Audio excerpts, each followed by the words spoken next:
இன்றைக்கி நம்ம பார்க்க போகிற ரெசிபி சொரக்காயை வச்சு எப்போவுமே சாம்பார் கூட்டு இந்த மாதிரி செய்யாமல் நல்ல காரசாரமாக ஒரு சட்னி ரெசிபி செய்யலாமா? இப்போ தேவையான அளவுக்கு சொரக்காயை கட் பண்ணிக்கலாம். கட் பண்ணிவிட்டு இதோட தோலை நம்ம நல்லா சீவி எடுத்துடலாம்.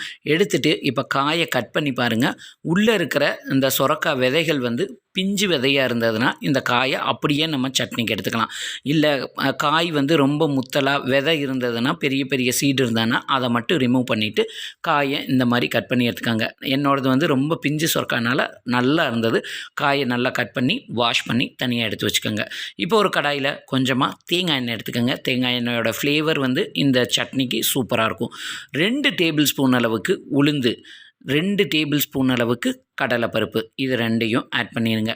இப்போ லோ ஃப்ளேம்லேயே வச்சுட்டு இந்த பருப்பை நல்லா வறுத்து விடுங்க.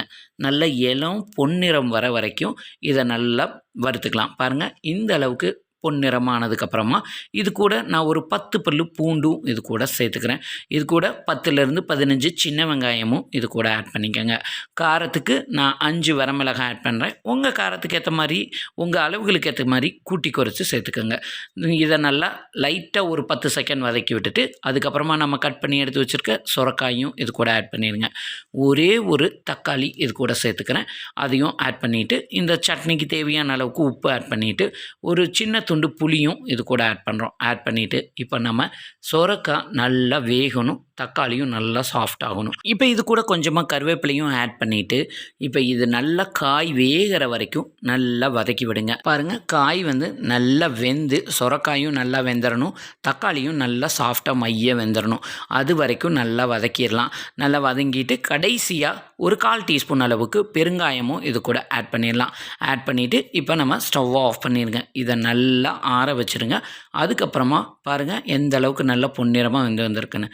இதை ஒரு மிக்ஸி ஜாரில் ஆட் பண்ணிக்கலாம். இப்போ இந்த சட்னிக்கு நான் கொஞ்சம் கூட தண்ணி ஆட் பண்ணாமல் இதை நல்லா அரைச்சி எடுத்துக்கிறேன். ரொம்ப ஃபைனாக அரைக்க வேண்டியதில்லை. 80% கொரகொரப்பாக இருக்கிற மாதிரி அரைச்சி எடுத்துக்கோங்க. நல்லா கெட்டியாகவே நான் அரைச்சி எடுத்துக்கேன். உங்களுக்கு தேவைப்பட்டால் கொஞ்சமாக தண்ணி ஆட் பண்ணிக்கோங்க. இப்போ ஒரு கடாயில் கொஞ்சமாக தேங்காய் எண்ணெய், கடுகு, உளுந்து, கொஞ்சமாக கருவேப்பிலையும் ஆட் பண்ணி தாளித்து சட்னி கூட ஆட் பண்ணிடலாம். இதை நல்லா கொதிக்க சாதம் போட்டு இந்த சட்னி மட்டும் அதோட பிசைஞ்சு ஒரு அப்பளம் மட்டும் வச்சு சாப்பிட்டிங்கன்னா குழம்பே தேவையில்லை. வெறும் சாதத்துக்கு மட்டும் இல்லை, சுட சுட இட்லி கூடையும் தோசை கூடையும் ஊத்தப்பம் சப்பாத்தி எல்லாத்துக்குமே ஒரு பெஸ்ட்டு காம்பினேஷன். கண்டிப்பாக இந்த ரெசிபியை நீங்களும் ட்ரை பண்ணி பாருங்கள். வீடியோ பிடிச்சிருந்தா உங்கள் ஃப்ரெண்ட்ஸ் அண்ட் ஃபேமிலிக்கு ஷேர் பண்ணுங்கள். மறக்காமல் நம்ம சேனலை லைக் பண்ணி சப்ஸ்கிரைப் பண்ணிடுங்க.